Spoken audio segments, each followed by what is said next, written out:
Magsisimula na ngayong buwan ang malawakang rehabilitasyon ng EDSA. Uunahin ng Department of Public Works and Highways ang EDSA bus lane bilang unang bahagi ng proyekto. Ano nga ba ang dapat asahan ng mga motorista at commuter? Alamin natin ang buong detalye mula kay Bernard Ferrer. Live, Bernard? Audrey, magtatrabaho ng 24/7 ang mga manggagawa upang mapabilis ang pagtatapos ng rehabilitasyon at maibsan ang abala sa trapiko. Samantala, mananatiling operational ang EDSA busway habang sinasagawa ang proyekto upang hindi naman maabala ang biyahe ng ating mga commuter. Ayon sa DPWH National Capital Region, isasagawa ang proyekto by segments, isa-isang lane lamang ang aayusin upang mabawasan ang abala sa trapiko.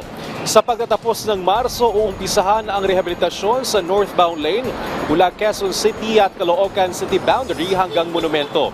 Habang ang southbound lane na hahatiin sa 15 segments ay sisimula naman kapag nailabas na ang pondo at naaprubahan ang kontrata. Upang mapabilis ang proyekto, 24/7 ang pagtatrabaho ng mga manggagawa. Gagamit ng reinforced concrete upang mapatatag ang kalsada laban sa matinding bigat ng mga sasakyan.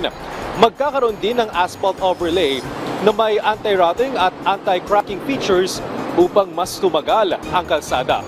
Bukod dito, mas pinaigting ang drainage system gamit ang high-density polyethylene pipes upang maiwasan ang baha at mabilis na pagkasira ng daan.